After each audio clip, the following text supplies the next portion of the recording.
Hello everyone and welcome to World of Warships in our Tuesday edition video. As today I want to talk about my top 5 favorite premium ships in 2022. Some of these ships are, well, a few of them are still available for purchase, while others are not currently available for purchase. But in my time playing the game, this really reflects partially reflects the number of battles I've had in these top 5 favorite premium ships of mine, with some degree of variance. So, for those of you who have been around in the channel for a long time, will know that Massachusetts is my ultimate favorite ship in the game. She's just fantastic. She was one of the first ships I ever purchased in the game, was the Massachusetts. This was even all the way back before the 10.0 commander we had like the beginning of last year, I guess is when that was. And all the changes that are applied to secondaries and the meta. But I remember when I first started playing this game back in the fall of 2019, I just had some really phenomenal games with Massachusetts, where I felt like it was more... It's definitely was back then was much easier to brawl than it is now. We have submarines and other things that have been introduced into the game. But as far as a tier 8 battleship, Massachusetts is just phenomenal. Quickly, the reasons why Massachusetts is takes number 1 on the list for myself would be mainly because of her secondary battery.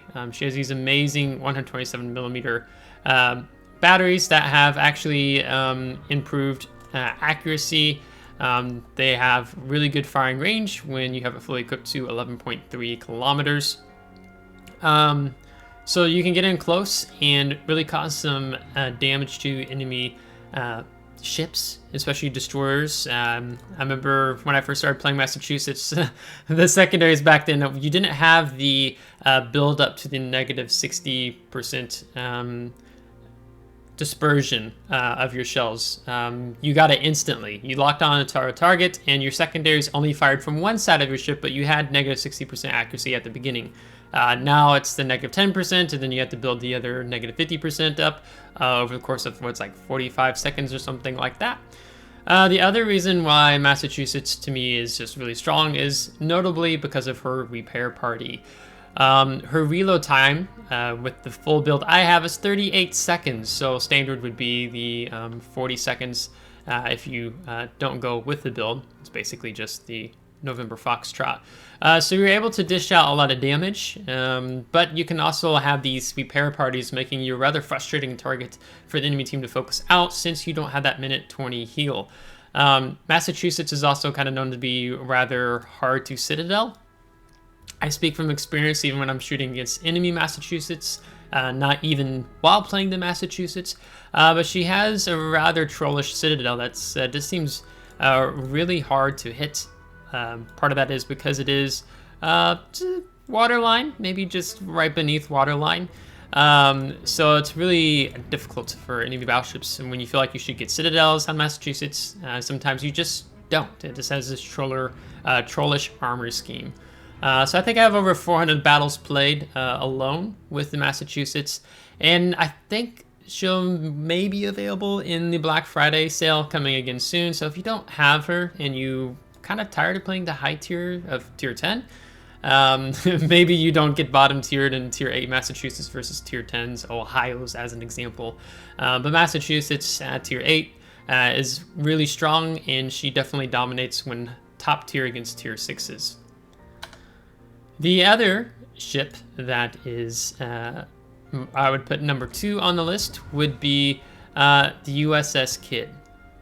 Now she's still available for purchase in the premium shop. I don't remember if she's actually, I think you can pick her up for doubloons in her armory. I can't remember off the top of my head right now.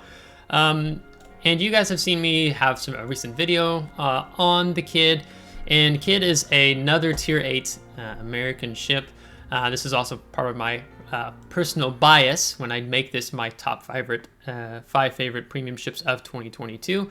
And that is essentially, the Kidd is a Fletcher class, so like a tier 9 destroyer, but at tier 8, with these great guns.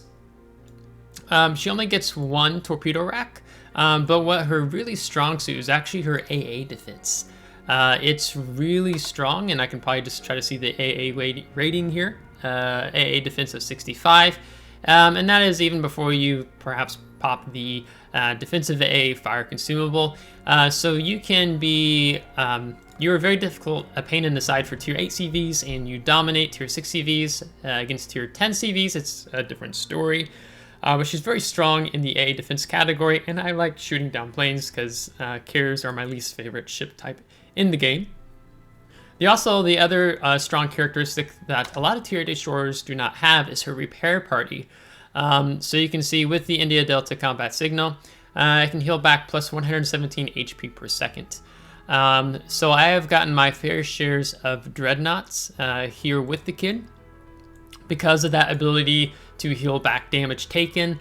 Also because the kid is really nice in the sense that she can be forgiving with having the repair parties. If you make a mistake, you can heal back maybe a considerable amount of maybe HE damage you take as an example. So there is some grace when you're playing the kid. And so even for newer players, once you've got a good feel for the low tiers, mid tiers, and high tiers, the beginning to get the feel of it, the tier 8 kid is just an amazing destroyer. And also she gets that notable American smokescreen. Action time of 30 seconds, smokescreen dispersion time of 124 seconds. So you can smoke up your teammates, clanmates if you're working a flank. I mean, you've seen Kid in the King of the Sea tournaments, and also when there's tier 8 clan battles, Kid will be a possible notable destroyer that you might see on the waters against enemy team. So all in all, Kid is my second favorite destroyer, or second favorite premium ship in the game. And next, we're going to visit one more US ship before we branch off to a different nation, and that would be the Georgia. So the Georgia, back in the day, when I picked her up, she was I think the second coal ship that I picked up, because she was available for coal at the time. And I was really drawn to the Georgia because I was enjoying playing Massachusetts so much. But of course, even though instead of having 8 guns, you have 6, she gets the 457mm guns. So they just hit rather hard. You can see their main, the armored piercing damage, the maximum damage is 15,750. And actually, even the HE has a considerable chance of causing fires on targets. So she is just a beast again. She has this improved secondary battery, same range shared as with the Massachusetts if I have the combat signal on, and that being 11.3 kilometers. It looks like I don't have the combat signal on, but 11.3 kilometers. She also shares in the second thing that is quite fun, like the Massachusetts, that she also has that shorter cooldown time on your repair party. So with the combat signal, you can get down to 38 seconds. So that means you're just a real pain in the side for enemy ships to go against. She does great at tier 9. She does great even facing against tier 10 ships. But of course, once you start seeing more of the super ships, she'll struggle a bit. But she is phenomenal because of she has that stamina endurance because of that shorter cooldown time on the repair party. The other thing that is quite fun with the Georgia is the engine boost. Not a lot of battleships get engine boost, but maybe back then it was not as common as it is now. Like, and I say that 2019, beginning of 2020. Now you're seeing them pop up more and more, even on tech tree battleships. But with the with the engine boost, you can be pushing up to the 40 knots. So you are a pain in the side for an enemy flank. For example, I've done some Georgia divisions where you're just able to steam down a flank. You exchange with your other Georgia comrade, as an example, let him taking some heat as you heal up, and then you take the heat off of him, switching back and forth. And you even outpace destroyers. Some destroyers don't even break 40 knots in the game, right? And especially the ones that don't have engine boost. So I have been run down by enemy Georges when I've been in destroyers, like Kid as an example, because there's nothing you can do to be able to get away from them, because they just are way faster than you. Of course, one of the downsides with Georgia is, unlike the Massachusetts she does, her citadel is rather more vulnerable. Also because of the length of the ship. It's really long, and because of that, she gets this really long citadel.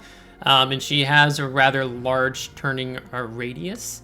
With rudder shift time of 16.5 seconds, and even with what concealment I do have, it's 14.8. So you have to be notable. The engine boost will sometimes get you into trouble, and things not going so well for you. But all in all, she's my third favorite premium ship in the game. The next ship we're going to visit is in the British ships, premium ships, and that would be HMS Colsic. She is a tier 8, so there seems to be a lot of tier 8 rhythms here with ships I'm highlighting, premium ships. That's because one reason they don't sell a lot of tier 10 premium ships, unlike RP Motto. But the HMS Colsic is a phenomenal destroyer. She comes, even in terms of my favorite premium destroyers, it's Kid first and then Colsic, because she just has some really nice things going for her. In particular, is her concealment at tier 8 is a 5.5 kilometer, so it allows you to get rather close in against enemy ships. She has a different play style than the USS Kidd, also because of her AA defense is definitely not good. It's only 2.5 kilometer, and your detectability range by air is also 2.5 kilometers, so you're rather helpless in dealing against enemy CVs. She's much more of a gunboat hybrid that leans to gunboat, but these torpedoes are rather fun. They're 10 kilometers, but you only get 4 torpedoes. They go 10 kilometers, 62 knots, but they actually have a decent reload time. So we have 66 seconds on reload time. So you can conga line single launch these torpedoes.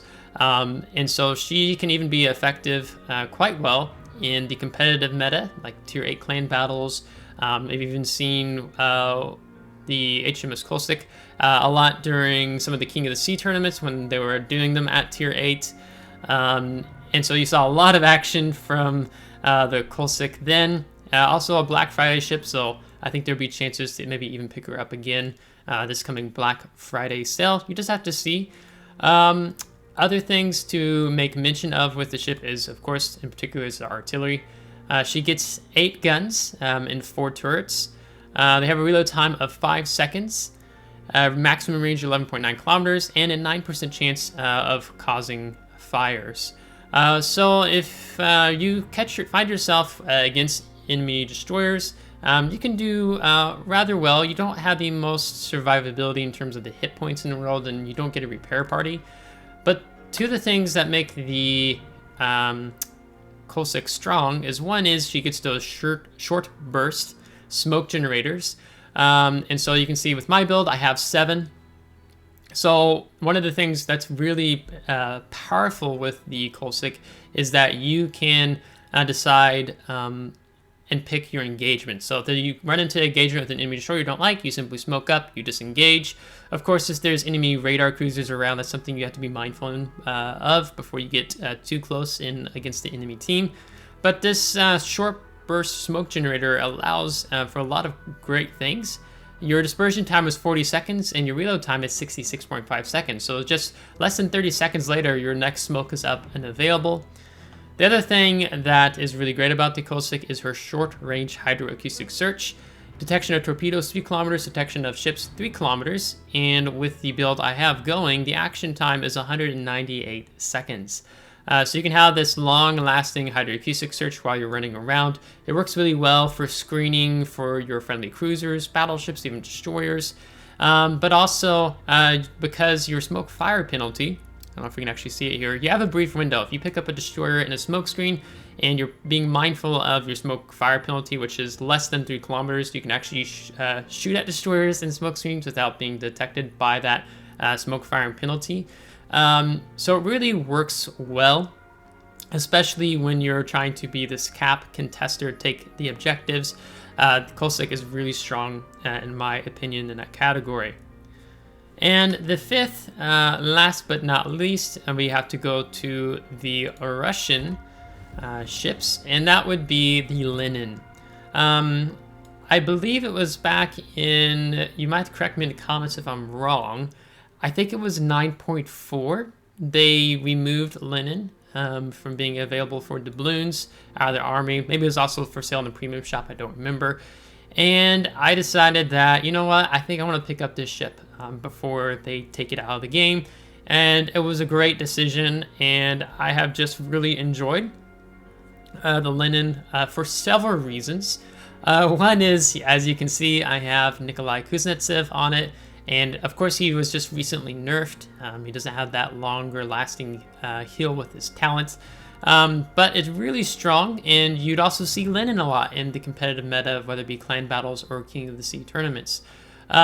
Notable, of course, like other Russian, particularly, battleships in the game, is she has a really strong armor scheme. So she has this 32mm nose, and then a shorter 32mm stern here.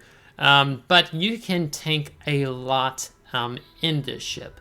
You will find yourself, for example, if you are moving in against enemy ships, you'll think, oh no, I'm showing too much side, maybe they're going to pin or citadel me, and you'll be surprised that you actually don't get citadeled or penetrated, that it's just simply a bounce.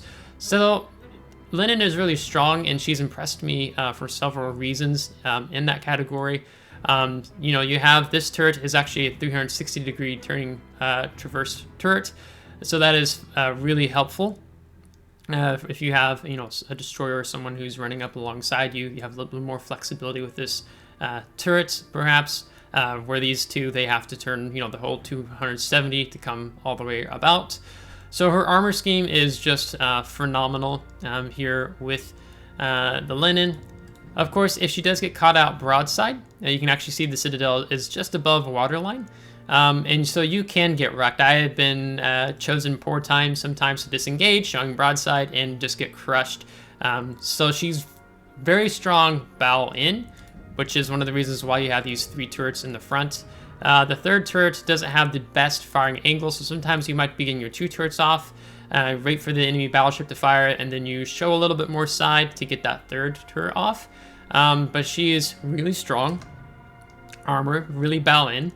Other reason is because, like the Russian tech tree battleships and now the German battleship battle cruiser line, looking at the Schlieffen line, is that you get this fast damage control team. So your consumable action time is 11 seconds, and your reload time is 40 seconds. So you can, if you trade between this and your repair party really well, you can do some amazing things and tank a lot.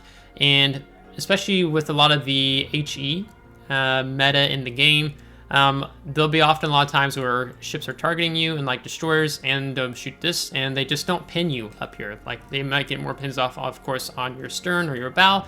And you have such a small superstructure, unlike the Georgia, which has a huge superstructure. That's also a weakness I should have mentioned, because she just eats a lot of damage in her superstructure. But Linen has a significantly small superstructure. She just feels like this big tank that's basically carrying guns around and nothing else really on the deck of the ship. So a lot of the HE won't pin, of course, unless you're going with something like Goliath or maybe Zal. Maybe Zal with the IFHE, I don't remember, but I know at least with Goliath, of course, if you're facing a tier 10. At tier 8, she's really strong. Top tier, she's tier 8 versus tier 6. She's just a total boss and will bully a lot of other ships into the game. But top tier, she'll begin to, or bottom tier, she'll begin to struggle a bit. Her concealment is actually decent. Her AA is okay. Survivability-wise, 63,200. So actually just slightly less than the USS Massachusetts with 66,000.